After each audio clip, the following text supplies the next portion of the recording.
स्वामी, ये तो पार्वती ने सचमुच चमत्कार कर दिया। हाँ महारानी, और क्यों ना हो।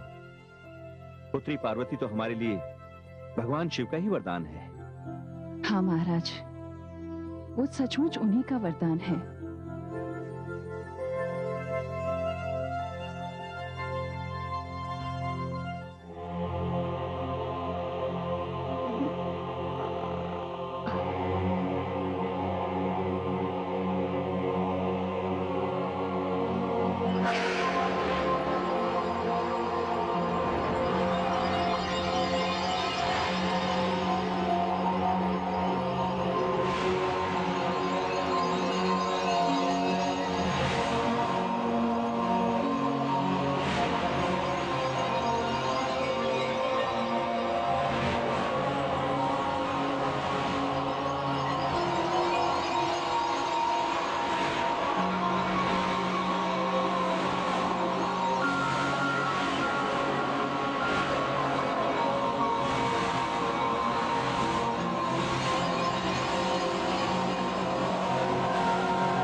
माताश्री, आग। आग? कहाँ है आग? मैंने आग देखी, वो आग। नहीं पुत्री, तुमने कोई स्वप्न देखा होगा। माताश्री, मुझे भय लग रहा है। नहीं, भय की क्या बात है, मैं तुम्हारे साथ हूँ ना। महारानी, महारानी, क्या हुआ? पार्वती क्यों चिल्लाई? महाराज, इसने कोई डरावना सपना देखा। सपना देखा? हाँ महाराज, इसने सपने में आग देखी। क्या? हाँ। तब तो वैदराज जी को बुलाना ही पड़ेगा। शांत हो जाओ पुत्री, शांत हो जाओ।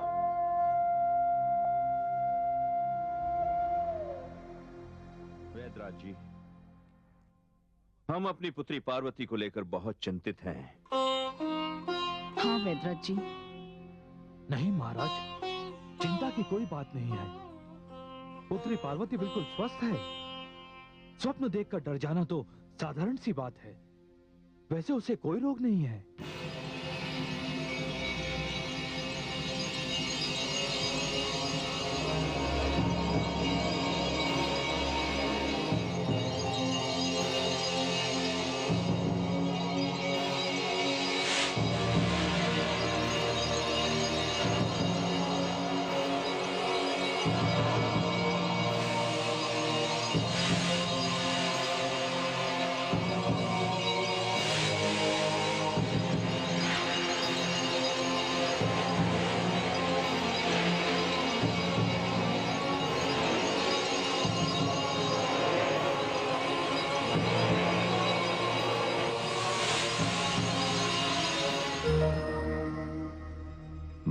अतीत हूं।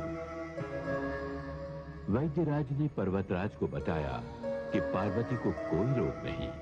ये वैद्यराज की भूल थी। वो रोग था एक ऐसा रोग जिसने वर्षों तक पार्वती का पीछा नहीं छोड़ा, और इन्हीं स्थितियों में पार्वती बड़ी हो गई।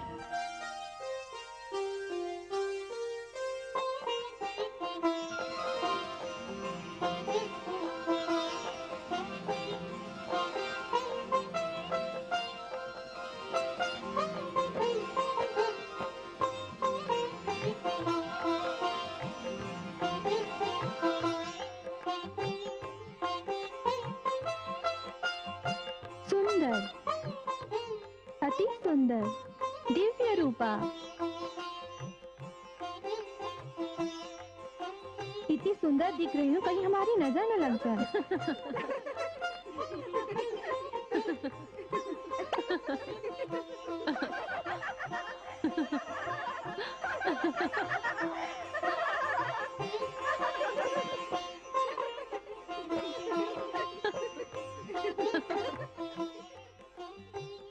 महारानी,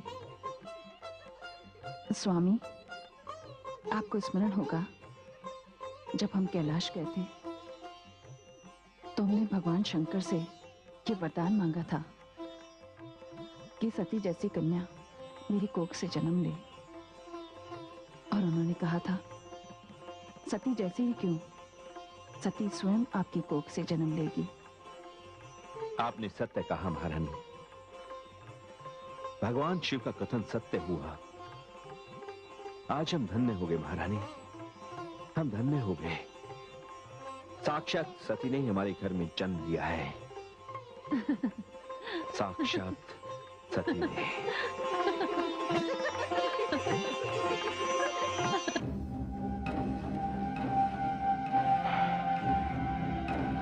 आपकी भविष्यवाणी 100% सत्य होती दिखाई दे रही है। वो हिमाचल पुत्री जो मेरा काल बनेगी अब युवा हो गई है। मैंने बहुत प्रयास किया उसे समाप्त करने का, किंतु वो बार बार बच गई। ज्योतिषी महाराज, उसका जीवित रहना मेरी मृत्यु है। मैं उसे जीवित नहीं छोड़ सकता। आप ही मुझे कोई उपाय बताइए। असुर सम्राट, मैं एक ज्योतिषी हूं। भविष्यवाणी तो मैं कर सकता हूं, किंतु किसी कन्या को समाप्त करने का उपाय नहीं बता सकता। आप स्वयं एक महान वीर हैं। आपके प्रताप से मानव तो क्या, देवी देवता तक भयभीत है। क्या आप एक साधारण सी कन्या को समाप्त करने का उपाय नहीं सोच सकते?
क्या हुआ पार्वती?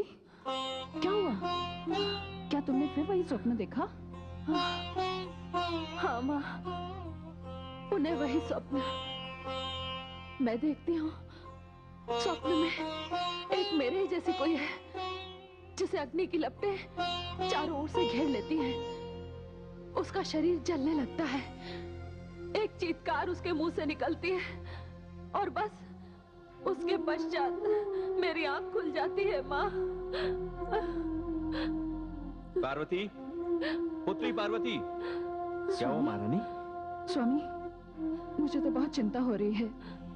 जो स्वप्न से कभी कभी दिखाई देता था वो स्वप्न से निरंतर दिखाई देने लगा है। ये स्थिति बड़ी कष्टदायक है स्वामी। चिंता तो मुझे भी हो रही है महारानी। इतने जतन किए परंतु कोई लाभ नहीं हुआ। स्वामी, मुझे ऐसा प्रतीत होता है कि कदाचित इस समस्या का निदान देवर्षि नारद ही कर सकते हैं। आप सत्य कह रही हैं महारानी। मैं शीघ्र ही उन्हें संदेश भिजवा देता हूं।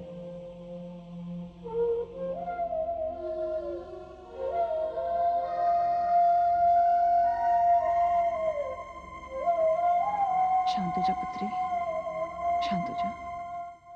देवर्षि, हम सभी ने उस भाग्यशाली कन्या के दर्शन किए थे और अब तो हिमाचल पुत्री बड़ी हो गई होगी। हाँ देवराज, पर्वतराज से मेरी बहुत दिनों से भेंट नहीं हुई है और न ही उनकी कन्या के दर्शन हुए हैं। किंतु क्या बात है देवराज, जब से मैं यहाँ आया हूँ आपको बड़ा अनमना सा देख रहा हूँ। ऐसा प्रतीत हो रहा है जैसे कोई गहरी चिंता आपके मन को मथ रही है। आप सत्य कह रहे हैं देवर्षि। जब से ब्रह्मदेव ने तारकासुर को यह वरदान दिया है कि उसका वध भगवान भोलेनाथ का पुत्र करेगा, तब से यह असुर बड़ा उद्दंड हो गया है। और क्यों ना हो देवर्षि, भगवान भोलेनाथ ने तो समाधि ले ली है और तारकासुर यह सोच रहा है कि भगवान भोलेनाथ का विवाह कभी नहीं होगा और उसे मारने वाला भी अब कभी जन्म नहीं लेगा। उसे अपनी मृत्यु का भय ही नहीं रहा देवर्षि। देवराज, देवराज क्षमा करें। देवर्षि नारद से मिलने के लिए महाराज हिमाचल का दूत आया है, जो देवर्षि नारद के आश्रम से यहाँ पहुंचा है। आप उन्हें आदर सहित यहाँ लेकर आइए। जो आज्ञा देवराज। नारायण नारायण। देखिए देवराज, अभी अभी उन्हीं की चर्चा तो हो रही थी।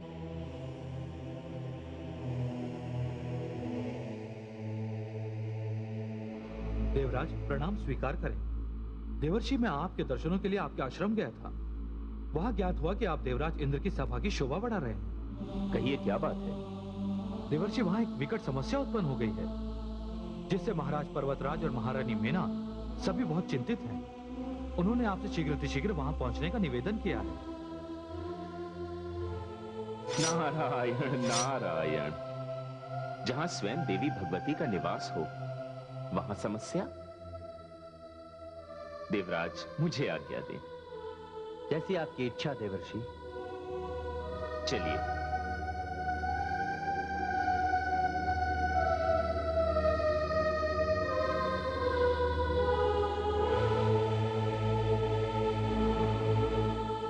देवराज, देवराज अनर्थ हो गया। असुर राज तारकासुर ने इंद्रलोक पर आक्रमण कर दिया है। क्या? वरुण देव, अग्निदेव, सूर्यदेव, हमें इस आक्रमण की आशंका तो थी ही। अब हमें इस तारकासुर को उसके किए का दंड देना ही पड़ेगा। आक्रमण का उत्तर आक्रमण से दिया जाएगा। स्वामी, देवर्षि नारद के पास जो अपने संदेशवाहक भेजा था वो अभी तक लौटकर नहीं आया। नारायण नारायण। प्रणाम देवर्षि। प्रणाम देवर्षि। आयुष्मान भव, आयुष्मति भव। मैं आप ही की प्रतीक्षा कर रहा था देवर्षि। क्या बात है पर्वतराज? देवर्षि, मेरी पुत्री पार्वती की रक्षा कीजिए। पर हुआ क्या है? बाल्यकाल से ही मेरी पुत्री पार्वती के साथ कैसी कैसी घटनाएं घट रही हैं। देवर्षि, वो बाल्यकाल से ही एक स्वप्न देखती है। कैसा स्वप्न? देवर्षि, वो स्वप्न में अग्नि देखती है। अग्नि? हाँ देवर्षि, वो देखती है अग्नि का बवंडर। फिर उसके जैसी कन्या उसमें डूब जाती है और अग्नि उसे जलाने लगती है। तभी उसकी आंख खुल जाती है और वो चिल्लाकर उठ जाती है। नारायण नारायण। मैं समझ गया पर्वतराज।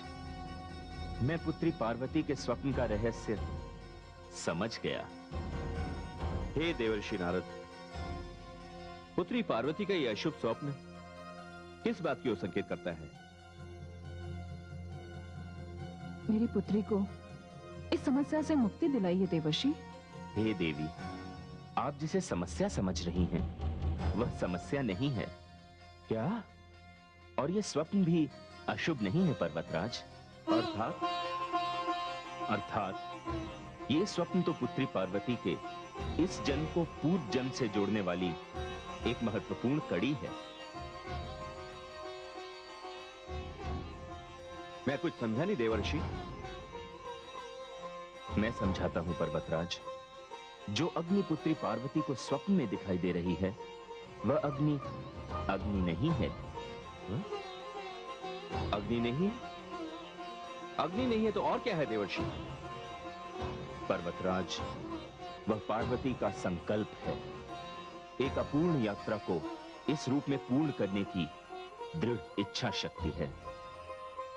ऐसा प्रतीत हो रहा है जैसे पुत्री पार्वती के जीवन में साधना करने का समय आ गया है। यही साधना पुत्री पार्वती को पूर्ण करेगी।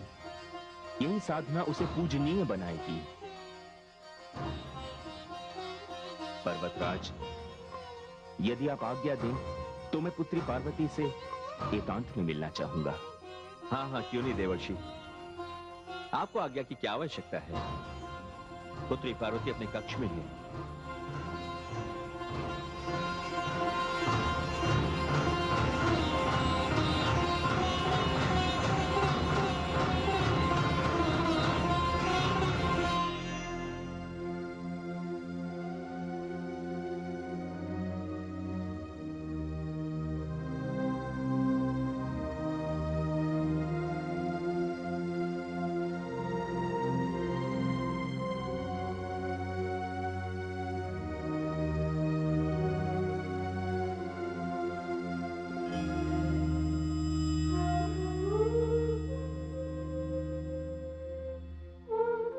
नारायण नारायण।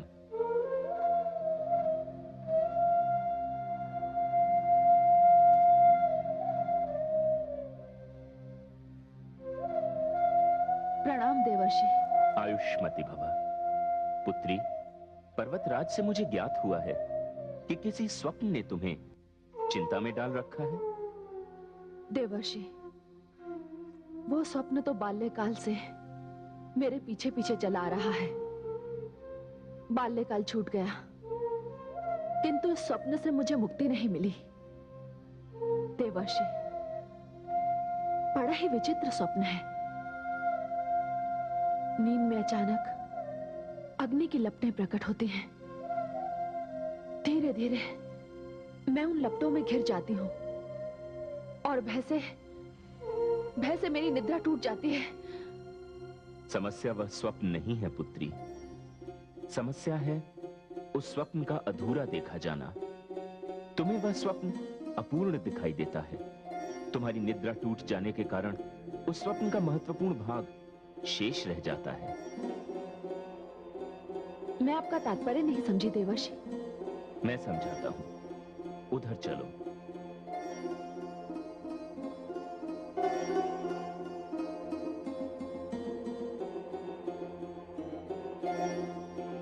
बैठो पुत्री।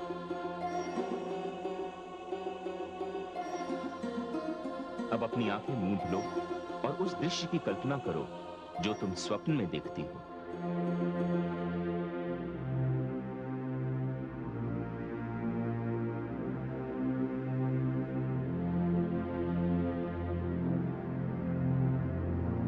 घबराओ मत पुत्री, मैं जैसा कह रहा हूं वैसा करो।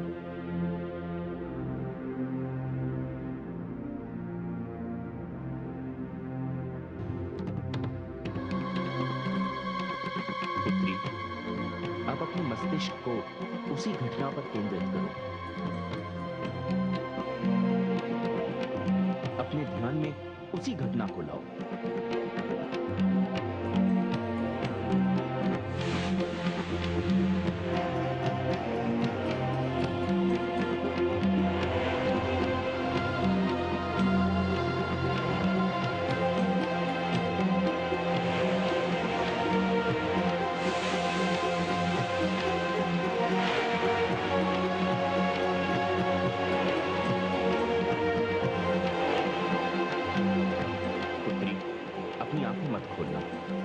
जैसे ही तुम्हें अग्निशिखा दिखाई दे, उसे स्पष्ट रूप से देखने की चेष्टा करना।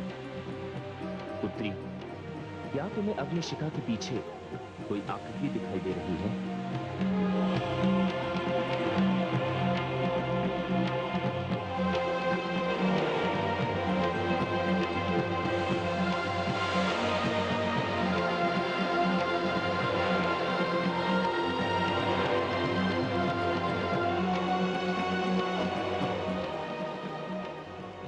मत खोलना पुत्री। ध्यान रहे आंखें तब तक मत खोलना जब तक उस आकृति को तुम स्पष्ट रूप से देख न लो।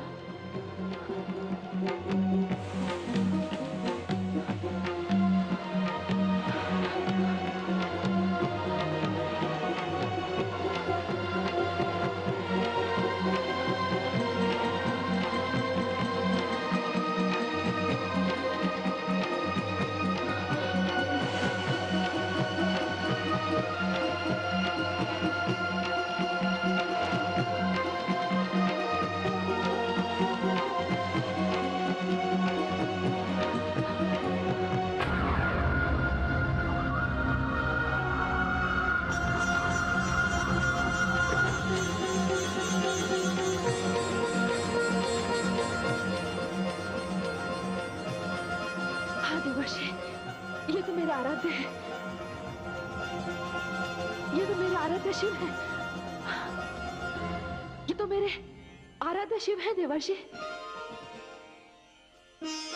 हे देवी, हे भवानी, हे शक्ति, भगवान शिव तो न जाने कब से समाधि लगाए बैठे हैं।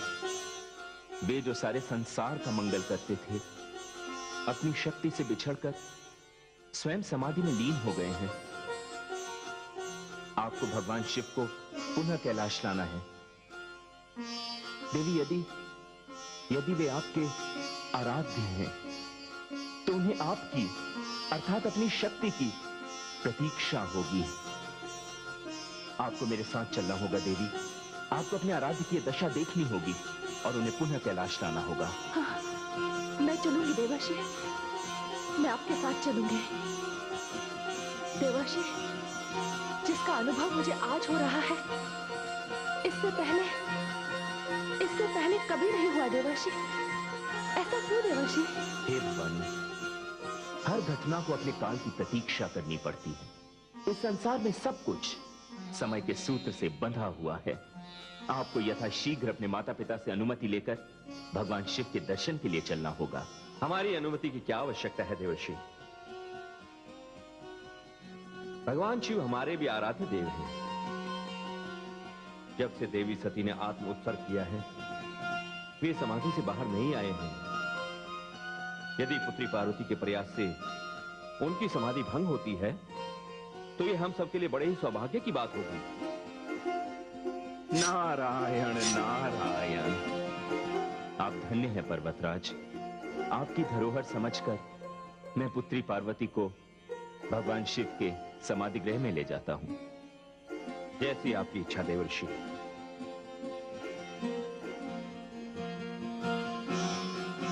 चलिए